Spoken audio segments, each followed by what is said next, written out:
27 de febrero es el día en que se produjo la ruptura formal de los dominicanos con el Estado haitiano y se constituyó inmediatamente después la República Dominicana con un órgano de gobierno llamado Junta Central Gubernativa, presidida durante un día por el padre de la patria, Francisco de Rosario Sánchez, y producto de la acción de los patriotas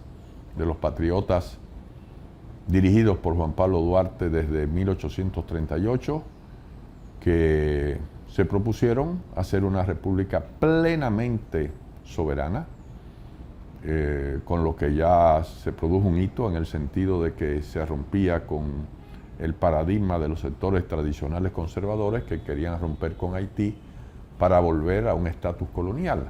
Es un debate que estuvo en los meses anteriores al 27 de febrero porque un grupo de conservadores, que fueron los impuestos por el presidente haitiano Charles Sérard para la constituyente haitiana que culminó el 31 de diciembre de 1821, eran todos conservadores y todos partidarios en ese momento de la entrega de la soberanía a Francia.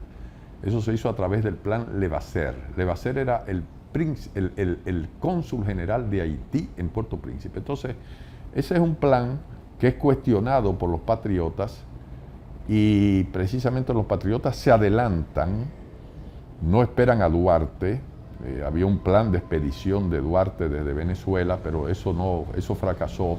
Y el hecho es que ya se produjo un golpe dirigido por un comité revolucionario presidido personalmente por Francisco de Rosario Sánchez, con la participación de varios relacionados al grupo trinitario, particularmente Manuel Jiménez, que luego fue incluso presidente de la República, y Joaquín Puello, secretario de Interior, jefe de la guarnición de Santo Domingo, un personaje de la más alta importancia histórica, y esto se produjo sin derramamiento de sangre. Las autoridades haitianas abdicaron, aceptaron irse a Haití, y uno de los primeros actos de la Junta Central Gubernativa fue reconocer la nacionalidad dominicana a todos los haitianos que la desearan. Tenían que hacerse dominicanos si se querían quedar en el país. Muchos se quedaron, otros se fueron, sobre todo las autoridades se fueron, pero sin derramamiento de sangre. Este golpe tan fácil fue debido a un consenso nacional, en que no solamente estuvieron involucrados los trinitarios, sino también sectores conservadores dirigidos por Tomás Bobadilla, que se dio cuenta de que no se iba a romper con Haití si no era a través o con la alianza con los trinitarios. El manifiesto del 16 de enero, al mismo tiempo que plantea tesis de tipo tradicionalista, llama a la constitución de un Estado plenamente soberano. Es decir, es el punto de vista de los patriotas trinitarios lo que convoca a la formación del Estado dominicano, y por eso es una fecha tan fundamental, porque de ahí en adelante, a pesar de que ha habido momentos de desconocimiento de la soberanía nacional, particularmente en 1861 y en 1916, pero en realidad la compenetración del pueblo con el Estado no ha cesado hasta el día de hoy. Entonces es una fecha fundamental en nuestra existencia política. Centenares de hombres de los campos cercanos a la ciudad ya estaban advertidos, y en esa noche, en esa madrugada, se trasladaron a la ciudad de Santo Domingo ya para darle fuerza al movimiento. Es decir, había toda una serie de personas involucradas en los alrededores de Santo Domingo, pero también en otros puntos del país. En el Ceibo, Pedro Santana tenía un equipo de gente y ya tenía una preparación, incluso en el Ceibo y en los Llanos. La ruptura con Haití se proclamó horas antes que en Santo Domingo. Entonces son dos puntos también muy importantes desde ese punto de vista, el Ceibo y los Llanos. Azua también es muy importante porque en Azua ya se había formado un grupo de independentistas donde actuó Antonio Duvergé, que era de origen haitiano, es decir, de Sandomangue, pero de estos mulatos de la parte occidental de la antigua colonia francesa que huyeron hacia acá. Eso es parte de toda esa complejidad de la historia. Claro, él asumió ya la condición de nativo de este país, aunque no nació aquí. No estoy seguro, no, yo creo que nació en Puerto Rico, eso no importa ahora. Pero él era de aquí, Antonio Duvergé, alias Bois. Fíjense cómo es el apodo de él. Bois quiere decir monte, porque era cortador de maderas. Él era un pequeño empresario cortador de madera.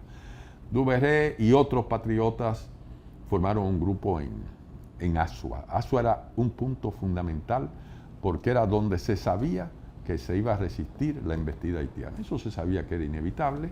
Entonces hay un militar francés llamado Francisco Soigné, François Soigné, pero se españoliza el nombre y el apellido, se hace un dominicano, y este hombre, que era un veterano de guerras de Francia en épocas anteriores, prepara a un equipo de dominicanos que fueron los que dirigieron realmente la resistencia a los haitianos, al presidente haitiano y a sus generales en Azua el 19 de marzo. El segundo punto, en 1844, de resistencia fue, culminante, fue en Santiago, donde la derrota de las tropas haitianas fue clarísima, porque en el 19 de marzo lo que hubo fue una especie de empate.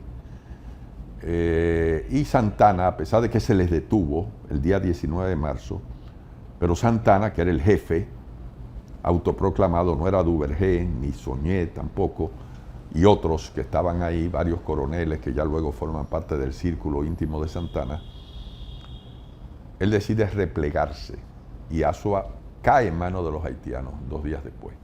En Santiago no fue así. En Santiago, también con la participación de militares franceses, había 3 franceses, al grado de que uno de ellos es el que dirige la acción de resistencia en Santiago, que fue José María Imbert, otro veterano de tiempos anteriores, establecido aquí, y en ausencia de Mella, que estaba reclutando gente en la sierra. Entonces Mella, que era el delegado de la Junta en el Cibao, no participó el 30 de marzo.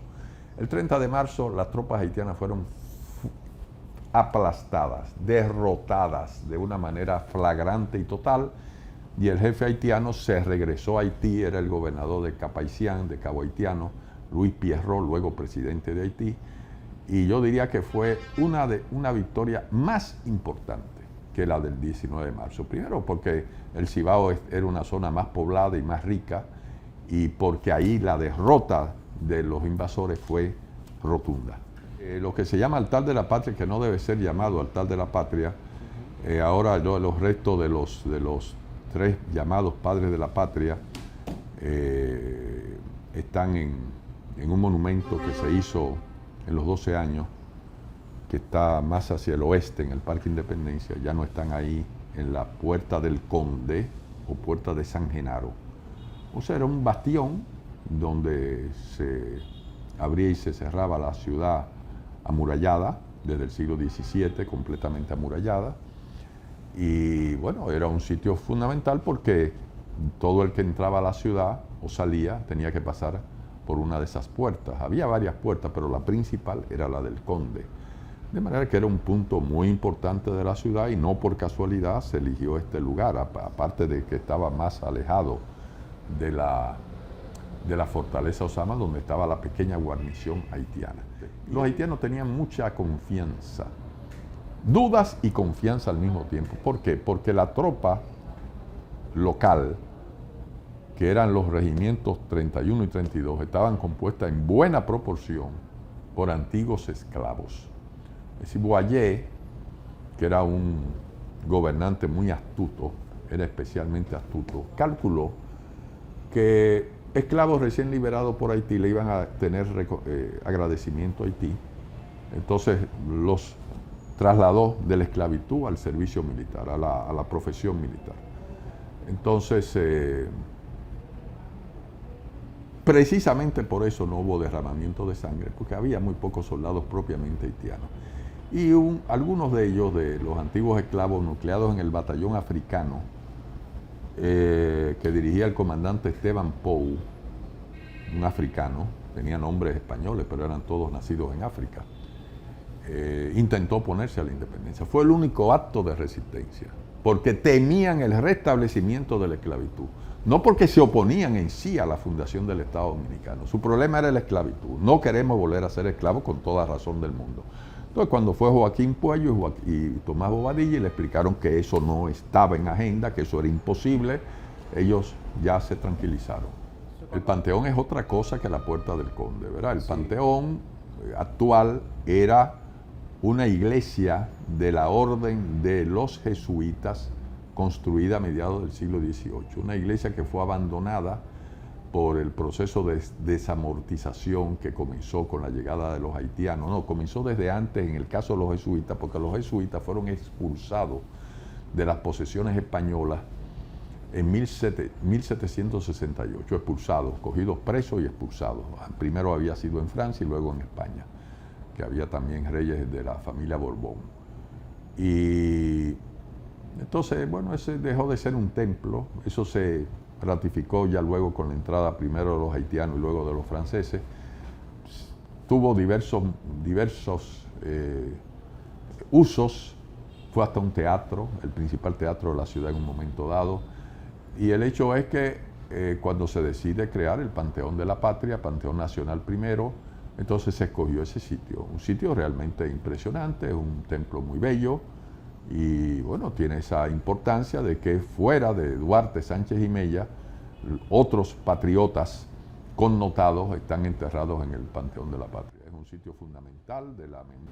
Tenemos una soberanía, un Estado, un pueblo organizado en Estado, finalmente desde el punto de vista jurídico, a pesar de todas las deficiencias que tiene el sistema político dominicano en todos los órdenes, pero ha sido un paso progresivo que el pueblo dominicano tenga derecho a un ordenamiento propio, y hasta el día de hoy eso es fundamental.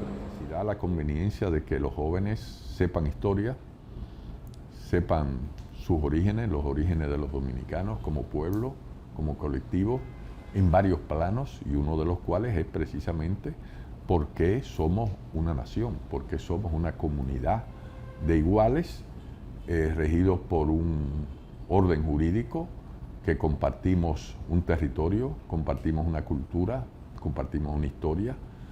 Yo creo que hay déficit entre la juventud en esa materia, y yo creo que es una tarea nacional que se desarrolle la conciencia histórica, porque hoy día no es a nivel dominicano, sino a nivel internacional.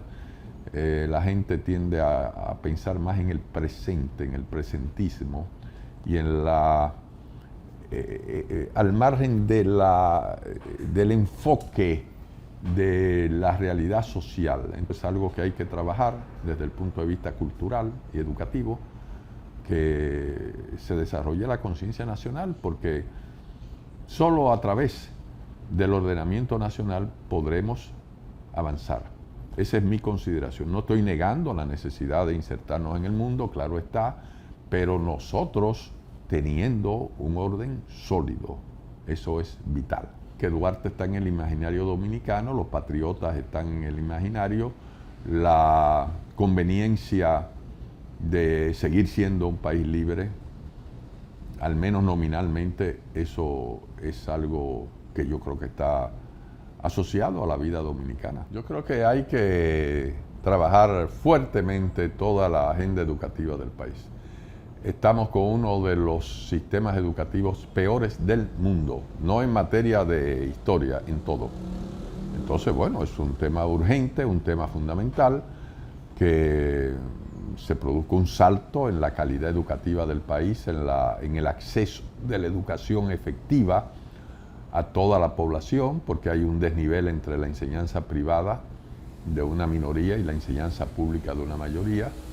O sea, es un problema que indudablemente interfiere con una democracia más efectiva, de manera que sí, que la educación debe estar en el centro de la agenda, y con la educación el desarrollo cultural general, porque no se limita solamente a la relación con la escuela de los jóvenes, eso tiene que seguir. Si no sigue, entonces se pierde lo que se aprende, es decir, debe haber una compenetración entre vida social y cultura. Hemos progresado en el aspecto económico, pero todavía el país arrastra graves límites, graves déficits en materia social, gran desigualdad social, gran deficiencia cultural y educativa, muchos problemas digamos, de orden, de realización de la gente que se expresa en la tendencia de muchos jóvenes, algo muy desgraciado, pobres por la violencia, por la delincuencia, por el deseo de muchos jóvenes de todos los sectores sociales por irse del país. Hay un problema serio en términos de continuidad de la nación, de manera que yo creo que hay muchos motivos que, a propósito del conocimiento de nuestra historia, se planteen en clave actual para el desarrollo de la convivencia, de la cohesión nacional, del bienestar, de la realización del pueblo.